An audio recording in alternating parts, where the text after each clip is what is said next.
Alright, what's up world? It's your boy Akin here to represent a new franchise, Franchise Sports Talk. Converting from Pro Football Exclusive, I'm now part of Franchise Sports Talk, still in the same channel with my man Justin Godsey up in Arizona, but I'm here in Maryland and I'm here to continue my previews of all the major BCS conferences in college football. Today, as promised, need to talk about the ACC conference. Now, this conference, I believe this championship is pretty much up for grabs for many of these teams. It's going to be a competitive year. Now, a lot of people believe last season that Florida State had a shot of winning that ACC championship and maybe possibly going to a BCS title game because they had such a great defense, and a lot of people depended on quarterback E.J. Manuel to step up last season. Now, he did a pretty good job, 19 touchdowns with 10 interceptions. I think he can emerge this season, but they had a couple of close losses last year. They had a big loss against Clemson, and they lost close at home against Virginia. And I really think they're going to look forward to rebounding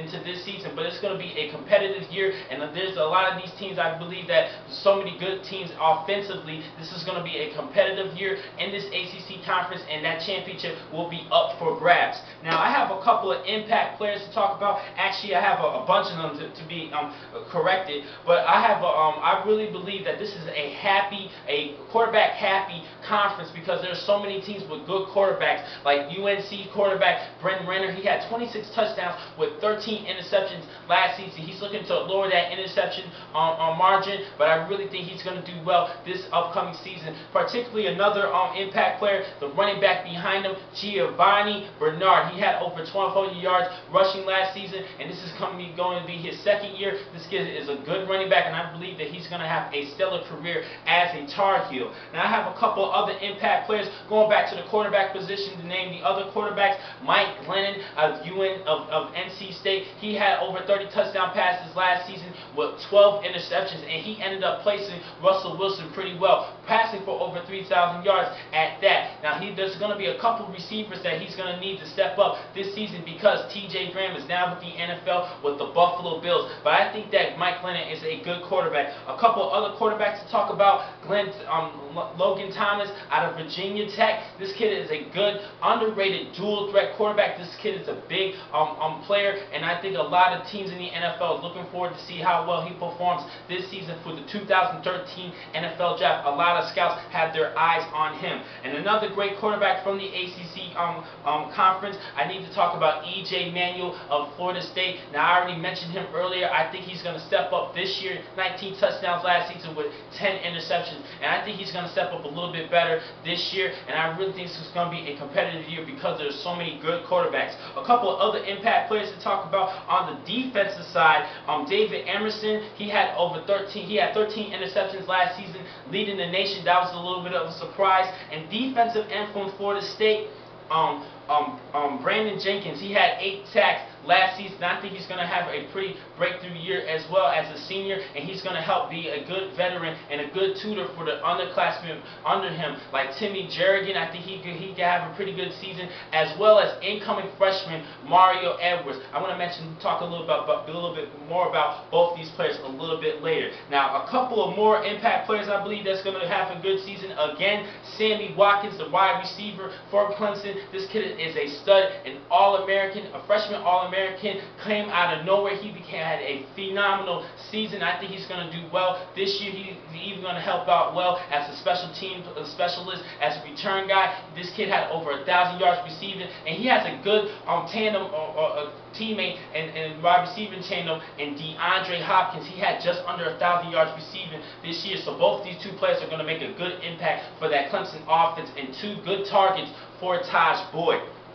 Now, finally, I'm going to go to my breakout players, the players that I believe that they're going to have breakout seasons. I talked about Timmy Jerrigan of Florida State. His kid is coming to his sophomore season, and I really think he's going to do well this year, getting into that defensive tackle position. He was one of the top high school players coming out of high school. Great defensive tackle. Some people have him rated #1 at the defensive tackle position, and I think he's going to do well under the tutelage of Brandon Jenkins. Another FSU teammate of his, Rashad Green. He had over 500 yards receiving last season. I think he's going to step up a little bit and build a better chemistry with E.J. Manuel. I think he's a pretty good receiver. Going to the quarterback position, Michael Rocco out of Virginia. I really think this is a decent quarterback. He had 13 touchdowns with 12 interceptions. I think he can lower that a little bit. But with the competition of Phillip Sims, a lot of people might not understand why I decided to go with Michael Rocco. I think he had a couple of good games last season. He's a true leader, and I believe that the Cavaliers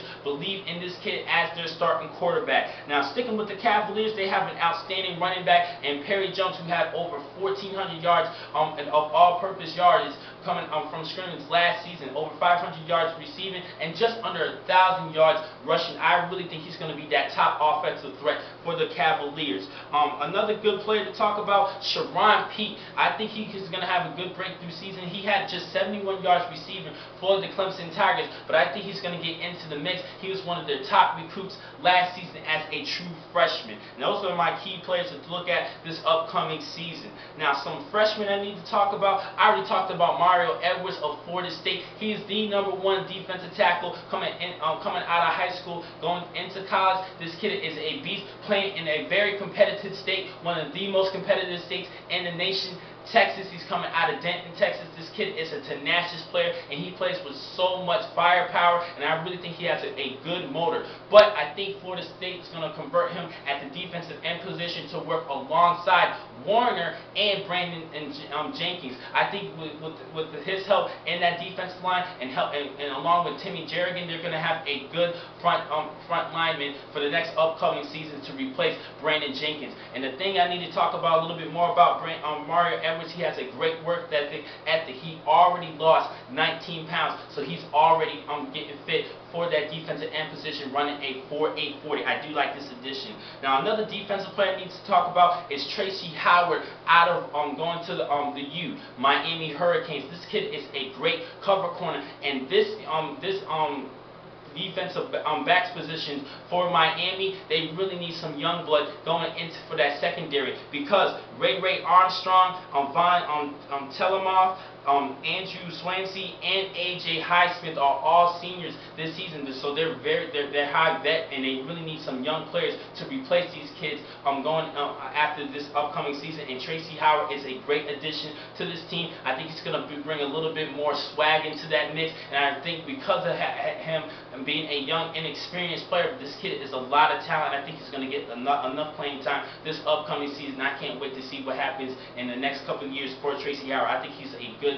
stellar cornerback. Going to the offensive side, sticking with Miami, Duke Johnson. I think he's going to be a pretty good replacement for Lamar Miller, who went to the Miami Dolphins in the NFL draft. Now, Lamar Miller, he was a quick, shifty back, and he had a lot of speed, and I believe that Duke Johnson had displayed the same amount of skills. Looking over this tape, this kid has good shake, a little bit of a shake for a lot of people, good shiftness, and that speed, just like Lamar Miller, so he will be a great replacement. And for Maryland, they have an outstanding wide receiver recruit in Stephon Diggs out of only Maryland. This kid, he had a good high school career, and he was a good all-purpose player, and I think he's going to get the ball in so many ways, running the football in the backfield and even catching some balls outside as a receiver. This kid is going to be a stud right away, and I think he's going to be the ACC Rookie of the Year. Seriously, this kid is going to be that top offensive weapon right away, and Randy Edsel is looking forward of using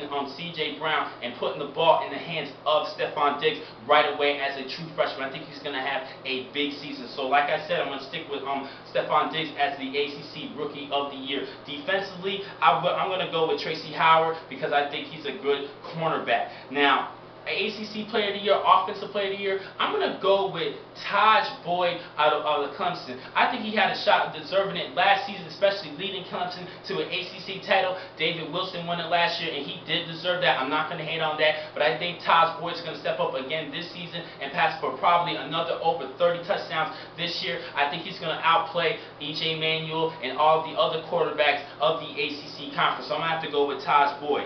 Defensive Player of the Year, this is going to be a tough one. Ooh, and this is another impact player that I did not mention. My Defensive Player of the Year, I'm going to go with Greg Reed out of Florida State because of his help on the special teams. He's a great punt return specialist. He can probably even run back some kickoffs, and he's an outstanding the safety / corner. He could play just about any position, especially with the emergence of LaMarcus Joyner last season. He had 4 interceptions last year. Greg Reed is going to be, a lot of pressure is going to be off of Reed because quarterbacks are going to be focused a little bit more on LaMarcus Joyner, which means Reed is going to be all over the field and people are going to forget about Reed. I think he's going to have another big season and he's looking up to boost up his stock for this next year's NFL draft. So I'm going to have to go with Greg Reed of Florida State.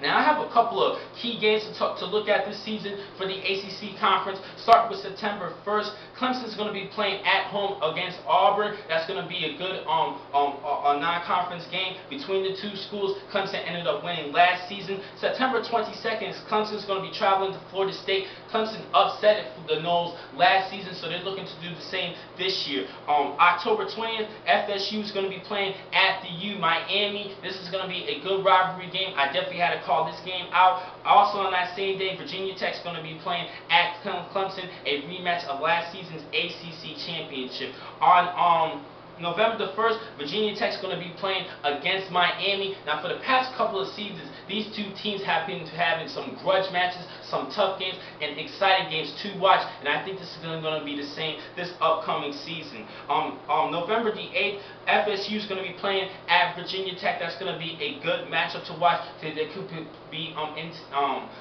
could be ACC title indications in that game. Also on November 17th, NC State's going to be playing at Clemson, and Clemson's looking to avenge last season's loss to NC State, and NC State got in that butt last year, and I think that Clemson has a lot in mind because of last year's game, and they're looking to get revenge this upcoming season. Now, for the ACC championship, this is going to be so tough. I had a hard time picking my ACC champion because I do really want to go with Florida State, but I really think they're going to find a way to mess things up this year, and I think Clemson has a shot of repeating that last year's championship, so I'm going to go with the Clemson Tigers. Plus, they have a young defense, and they have two players in particular at the linebacker position, Stephon Anthony and Tony Stewart. They're coming into this year. I think both these players are going to have good breakout seasons. They both came out as true freshmen last year, and their incoming freshman class for the Clemson Tigers.